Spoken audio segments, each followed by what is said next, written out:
जय श्री कृष्णा। आप ज्योतिष एकाग्र चैनल देख रहे हैं और मैं ओम प्रकाश शर्मा आपके सामने फिर एक नया टॉपिक, नया विषय लेकर आपके सामने उपस्थित हुआ हूं। आप हमारे जो अनुभव हैं उपचय के भाव के बारे में मैं आपको विस्तृत जानकारी देने का प्रयास कर रहा हूं। इसलिए आप प्लीज़ मेरे अनुभव को सुनने के लिए पूरा वीडियो देखिए। उपचय भाव की मैं बहुत अच्छी तरह से व्याख्या करूंगा ताकि आप हर कोई सरल विधि से सीख सके।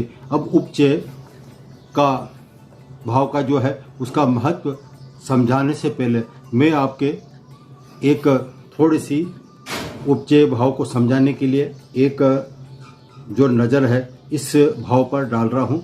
कृपया आप ध्यान दीजिए। मनुष्य जीवात्मा जब जन्म लेती है तो जन्म के साथ ही उसके जो जन्म पत्रिका बनती है, उस जन्म पत्रिका में प्रत्येक पुरुष चाहे स्त्री जो बच्चा है जन्म लेता है, जो जीव जन्म लेता है, वो कुंडली के 12 भाव लेकर आता है। यह ऐसा नहीं है कि ईश्वर ने 12 भाव किसी को दिए, किसी को 10 दिए, किसी को 13 दिए, ऐसा नहीं है। सभी को 12 स्थान, 12 हाउस दिए गए हैं। अब 12 हाउस में क्यों दिए गए हैं? ये हमारे वैदिक ग्रंथों के अनुसार, धार्मिक ग्रंथों के अनुसार जीव जब जन्म लेता है तो जीव के जन्म लेने के साथ ही जैसे जैसे उसकी उम्र बढ़ेगी तो उसके 4 कर्तव्य होते हैं। उस 4 कर्तव्यों को हर व्यक्ति को पालना बहुत ज़रूरी है। उसका नियम का, उन रूल्स का निर्धारण जो किया गया है उसको हमेशा अपने जीवन में लाएगा। यदि वो जीवन में नहीं लाएगा तो उसके लिए परेशानियां बढ़ सकती है। अब वो 4 क्या है? 4 जो है काम, अर्थ, धर्म और मोक्ष। जब जीव जन्म लेता है तो जो काम करेगा तो काम करने पर उसको अर्थ यानी कि पैसा मिलेगा, और उसके साथ ही धर्म का जो संबंध है वो जैसे धार्मिक प्रवृत्ति का होगा तो वो अंत में जाकर उस जीव का मोक्ष हो जाएगा। तो कुंडली के 12 भाव जो दिए गए हैं उनमें से काम, अर्थ, धर्म और मोक्ष को किस तरह से डिवाइडेड किया गया है, किस तरह से बांटा गया है, उसके बारे में अब मैं आप थोड़ा सा बताता हूँ। काम को कुंडली के जो 12 भाव हैं उसमें से कुंडली के तीसरे, 7वें और 11वें भाव को जो भाग जो दिया गया है, काम का स्थान दिया गया है। कुंडली के तीसरा हाउस, 7वां हाउस एंड 11वां हाउस, इनको काम पर डिवाइडेड किया गया है। अब जब काम करता है तो उसके बाद में उसको मिलता है अर्थ। तो अर्थ के लिए कुंडली का वैसे भी आप जानते हैं, जो ज्योतिष के जो जानकार हैं, लग्न के बाद में दूसरा भाव धन भाव कहलाता है। तो धन भाव के बाद में छठा जो स्थान होता है वो सेवा का भाव कहलाता है। तो इसके अलावा जो 11वां भाव है वो 11वां भाव क्या कहलाता है? धन लाभ का कहलाता है। इसलिए अर्थ का जो है सीधा सीधा संबंध कुंडली के दूसरा, छठा और 11वां भाव, ये भाव अर्थ त्रिकोण कहे गए हैं। और नेक्स्ट जो आता है धर्म। धर्म का है कौन होता है? स्वयं जातक होता है। और त्रिकोण जो भाव हैं जन्म कुंडली के, लग्न भाव को मूल त्रिकोण कहते हैं। इसके अलावा पंचम और 9वें भाव, उसको मतलब first, 5th and 9th house को हम धर्म त्रिकोण कहते हैं। तो धर्म त्रिकोण के जो भाव आएंगे वो आएंगे 1, 5 और 9। अब बाद में लास्ट में जो बचा है चौथा स्थान, वो है मोक्ष का, कि व्यक्ति जीवन भर काम किया, काम में व्यस्त रहा, खूब पैसा कमाया, धर्म किया, और लास्ट में जाके जो जीव जन्म लेता है अंत में उसका मोक्ष की प्राप्ति निश्चित है। यानी कि जो जन्म लेता है वो मरता जरूर है।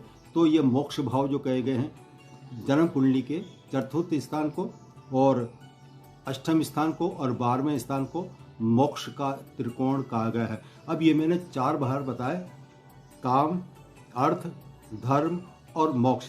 अब जो हम उपचय भाव की चर्चा कर रहे हैं, उपचय सिद्धांत की चर्चा कर रहे हैं, उसमें से महत्वपूर्ण जो स्थान है वो दो आता है। एक आता है काम त्रिकोण और दूसरा आता है अर्थ त्रिकोण। अब काम त्रिकोण के लिए मैंने बताया था कुंडली का तीसरा, 7वां और 11वां भाव। ये काम का मतलब सिर्फ वासना से, सेक्स से नहीं है, काम का मतलब वर्क से।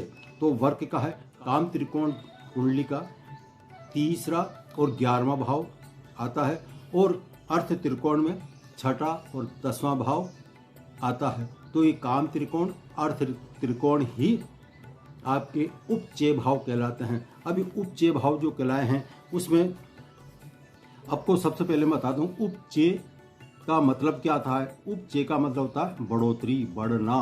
उपचय का मतलब होता है हमारे ज्योतिष शास्त्र के अनुसार वृद्धि का ज्योतिष सिद्धांत। उसके अलावा उपचय जो भाव है ये आपके जो कर्म करते हैं, जो अर्थ संचय करना, ग्रोथ में आना, यानी कि धन वृद्धि, ग्रो को शो करता है। और ये उपचय का जो मतलब होता है वो होता है समय के साथ जो चीज आगे बढ़ती है, ग्रो करती है, उसको हम उपचय कहते हैं। एक बार और बता देता हूँ, उपचय का मतलब जो है वो यह है कि समय के साथ जो चीज आगे बढ़ती है वह उसको हम उपचय भाव कहते हैं। उपचय, अब ये आपको ये तो पता लगा है कि उपचय का मतलब होता है बढ़ोतरी, ग्रोथ होना, ग्रो को दर्शाता है। अभी उपचय में किस तरह से मैं समझाऊँ आपको, वो समझाता हूँ। काल पुरुष की यदि हम कुंडली उठाते हैं तो काल पुरुष की कुंडली के अनुसार नंबर 1 लिखा रहता है लग्न पर, तो वो होता है एक लग्न भाव। एक का जो स्वामी होता है वो मंगल होता है। और काल पुरुष की कुंडली के अनुसार 10वें और 11वें भाव का 10वां भाव कर्म भाव कहलाता है और 11वां भाव आपका लाभ भाव कहलाता है। तो कर्म भाव और लाभ भाव का स्वामी कौन हुआ? शनि हुआ। तो जन्म पत्रिका में लग्न का स्वामी और आपके कर्म और लाभ का स्वामी शनि, ये दोनों मिलकर यानी कि मंगल और शनि दोनों की युति यदि तीसरे, 10वें, 11वें और छठे भाव में हो तो ऐसे जातक की धीरे धीरे जब उम्र बढ़ती है तो उम्र बढ़ने के साथ साथ ही उसकी धन वृद्धि होती चली जाती है। वो उसी अनुसार जितनी उम्र बढ़ेगी उतना ही वो धनवान होता है चला जाएगा। वो ग्रोथ जो बढ़ेगी धन की वो ऐसे बढ़ती है। अब यदि लग्न भाव का स्वामी यदि तीसरे भाव में बैठ जाए, छठे भाव में बैठ जाए, 10वें में बैठ जाए या 11वें में बैठ जाए, तो जो जातक जो होता है स्वयं वो जब तीसरा, छठा, 10वां, 11वां इन स्थानों को हमने उपचय भाव कहा गया है।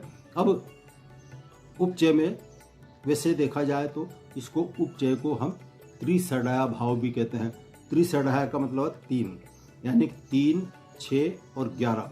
3 और 6, 11 ये त्रिसड़ा भाव भी कहलाते हैं और ये उपचय भाव भी कहलाते हैं। अब 10वां भाव की मैंने जिक्र किया था, तो 10वां भाव किस कंडीशन में उपचय कहलाएगा? आज के बहुत से विद्वान जो पुरुष है वो 10वें भाव को महत्व देते हैं, कोई शुरू से देता रहा है, सबके अलग अलग विचार हो हैं, लेकिन मेरा जो अनुभव रहा है और जो मैंने गुरुजी से शिक्षा प्राप्त की है, हमारे जो गुरुजी थे वो सन 1988, 88 या 89 की बात है, जब मैं ज्योतिष में फलित करना सीख रहा था, तो हमारे जो गुरुजी थे ज्योतिष के, उन्होंने एक ही बात बताई थी कि 10वां भाव उपचय भाव कब कहलाएगा? जब 3, 6, 11 का संबंध 10वें से होगा तो उपचय भाव कहलाएगा। दूसरा, यदि 10वें भाव में कोई भी ग्रह, चाहे वो शुभ ग्रह हो या अशुभ ग्रह हो या क्रूर ग्रह हो, यदि 10वें भाव में कोई भी ग्रह स्थित होगा तो वह उपचय भाव कहलाता है, अन्यथा वह उपचय भाव की श्रेणी में नहीं आता है। जब यह कंडीशन है कि हम जब किसी की जन्म पत्रिका देखते हैं और जब हमारे सामने कोई आता है और उसकी जन्म पत्रिका में यदि 10वें भाव में कोई भी ग्रह बैठा होगा तो हम उसको उपचय भाव की श्रेणी में लेंगे, अन्यथा नहीं। किसी की जन्म पत्रिका में यदि 10वां भाव खाली होगा, कोई ग्रह नहीं बैठा होगा, कोई संबंध नहीं होगा, तो ऐसी स्थिति में 10वें भाव को हम उपचय की श्रेणी में नहीं ले सकते हैं। और आपका तीसरा भाव जो होता है कंफर्ट जोन से बाहर निकलना, ये भी तीसरा भाव दर्शाता है। यदि आप में हिम्मत साहस नहीं होगा तो आप कार्य कैसे कर सकते हैं, कार्य करने में आप झिझकेंगे। तो ये तीसरा भाव उपचय भाव में अपना अहम भूमिका निभाता है। इसमें हिम्मत होनी चाहिए, साहस होनी चाहिए और नए नए चैलेंज को स्वीकार करते हुए आगे बढ़ना, यही तीसरा भाव जो है उपचय का माना गया है। उपचय भाव में नेटवर्किंग यानी तीसरा स्थान नेटवर्किंग के भाव से भी देखा जाता है। अभी नेटवर्किंग जो आधुनिक शब्द है वहाँ का लागू होता है, मैं अभी आगे बताऊंगा। तीसरे के बाद में उपचय भाव का दूसरा जो नंबर आता है वो आता है छठा भाव। छठा भाव ये साधारण दृष्टि से, यदि हम पुरानी दृष्टि से देखें तो 3 पॉइंट आते हैं, रोग, ऋण और ऋतु। जैसे हम इसके क्या जानते हैं, रोग से, ऋण से और ऋतु से। लेकिन उपचय भाव की जब हम चर्चा कर रहे हैं तो उपचय भाव में ग्रह किसका होगा उसके बारे में मैं बता रहा हूँ। यदि आपका कंपटीशन का भाव जो है वो छठा भाव कहलाता है, तो छठे भाव में जितनी आजकल युग ही स्पर्धा का हो गया है, प्रतियोगिता का हो गया। आप जबरदस्त कंपटीशन फाइट करेंगे, उसमें सफलता मिलेगी या न मिलेगी, ये छठा भाव भी बताता है। छठा भाव वाद विवाद, लड़ाई झगड़ा और ऋण का भाव कहलाता है। यहाँ तक कि छठा भाव आपके कोर्ट कचहरी अदालत को भी दर्शाता है। अब ये छठे भाव की जब हम चर्चा कर रहे हैं ग्रह कैसे होगा, तो छठे भाव में वाद विवाद, लड़ाई झगड़ा जो आता है ये कोर्ट कचहरी के केस से संबंधित आता है। तो ऐसा व्यक्ति जो इसमें सामने वालों को सफलता दिलाता है वो होता है वकील। वकील जो भी उसका क्लाइंट आता है तो उसको झूठ के जरिए किस तरह से भी एनी हाउ उसको जिताने का प्रयास करता है। तो ये छठा भाव अनैतिक और नैतिक दो तरह से पैसा कमाने का भाव दर्शाता है। तो उपचय भाव शुभ भी हो सकते हैं और अशुभ भी हो सकते हैं। तो अशुभ कैसे होंगे, वो है गलत तरीके से पैसा कमाना, उसका मेन उद्देश्य है, चाहे सामने वाला ने जो उसका क्लाइंट आया है वो लड़ झगड़ के आया हो, सामने नजर आ रहा है कि वो लड़ाई करके आया है, उसके बावजूद भी वकील का काम क्या रहता है, उसको जिताना। दूसरा जो है होते हैं डॉक्टर। डॉक्टर क्या है, रोग से, यानी कि जो उसके पास जो मरीज आते हैं उन मरीजों की जो रोग क्षमता है उस रोग से लड़ने की होता है, उसको रोग से बाहर निकालने का काम सिर्फ डॉक्टर कर सकता है। तो ऐसी जन्म पत्रिकाएं जिसमें ये भाव होंगे तो वह अच्छा वकील बन सकता है और अच्छा डॉक्टर जो बनेगा उसमें छठे भाव की भूमिका बहुत महत्वपूर्ण स्थान रखती है। यह है छठा उपचय दूसरा भाव। अब आता है 11वां भाव। 10वें भाव की मैं चर्चा कर देता, चलो कोई बात नहीं, कि उपचय भाव कब आता है वो तो मैंने बता दिया। अब 10वां भाव आप सभी जानते हैं कि 10वें भाव से हम कैरियर की जानकारी प्राप्त करते हैं, कर्म की जानकारी प्राप्त करते हैं कि कर्म जो व्यक्ति करता है, और मान सम्मान भी 10वें भाव में ही देखा जाता है। विशेषकर कैरियर, व्यवसाय और कर्म भाव, ये कर्म भाव 10वां भाव कहलाता है। और उसके अलावा लास्ट में उपचय भाव का महत्वपूर्ण स्थान जो है वो 11वां भाव है। 11वां भाव के मैंने पूर्व में एक वीडियो बनाया था 11वां भाव के संबंधित, तो आप उसको देख सकते हैं। 11वें भाव की मैंने पूरी उसमें जानकारी दी है। अब यहाँ उपचय भाव की चर्चा चल रही है, इसलिए 11वें भाव हर प्रकार का लाभ कहलाता है। 11वां स्थान उपचय स्थान, धन से संबंधित हर प्रकार का धन लाभ, हर प्रकार के लाभ, आपकी मनोकामनाएं, इच्छाएं, डिजायर, ये जो है ये सारी 11 भाव से देखी जाती है। और 11 भाव आपको मनोकामना पूरी करने वाला और धनवान बनाने वाला कहा गया है। अब उपचय भाव कैसे ग्रो करेगा इसके बारे में थोड़ा सा और जानकारी देता हूँ। यदि लग्न भाव का स्वामी 3रा भाव, 6ठे भाव और 11वां भाव में संबंध बना ले या स्थित हो जाए तो ऐसा जातक स्वयं अपनी योजनाओं के अनुसार जो कार्य करेगा, उस प्लानिंग के अनुसार जो कार्य करेगा उसमें उसको ग्रोथ अवश्य मिलती है। 7वें भाव का स्वामी यदि 6ठे में चल गया तो 6ठा भाव क्या प्रदर्शित करता है? रिपु को बताता है, यानी कि वो आपका दुश्मन। यदि किसी जातक का जो विवाह हुआ है वो अपने पति या पत्नी के बारे में जानकारी लेना चाहेगा तो 7वें भाव का स्वामी यदि 6ठे भाव में उपचय भाव में बैठेगा तो ये क्या करेगा? ये उनके दाम्पत्य जीवन को दुश्मनी में बदल देता है। लेकिन मैंने आपको बताया था कि उपचय भाव होता है धीरे धीरे आगे आगे ग्रोथ होना, बढ़ना। तो ये जो बढ़ेगा तो हो सकता है खट्टा मीठा अभी हो जाए, लेकिन जैसे जैसे उम्र ढलेगी, उम्र ढलने के बाद में उनके रिश्तों में मधुरता आ सकती है। ये उपचय भाव जो है, इससे उपचय भाव में जो स्वामी बैठते हैं उनका ये भी देखना होता है कि इनका संबंध, ये जो बैठे हुए हैं ये शत्रु राशि में स्थित है या फिर मित्र राशि में बैठे हुए हैं। तो उपचय भाव की जब हम विश्लेषण करते हैं तो उसका शत्रु राशि भी देख लेना चाहिए और मित्र राशि भी देख लेना चाहिए। उसके अलावा 11वां भाव, उसमें चाहे शुभ ग्रह हो, 10वां और 11वां भाव ऐसे भाव कहलाते हैं। इसमें यदि शुभ ग्रह बैठेंगे तब भी वो उस 10वें और 11वें को बल प्रदान करेंगे। और यदि इसमें 11वें भाव में राहु जैसा कुरु ग्रह भी बैठ जाएगा तब भी ये राहु है, ये राजकारक योग भी बनाता है।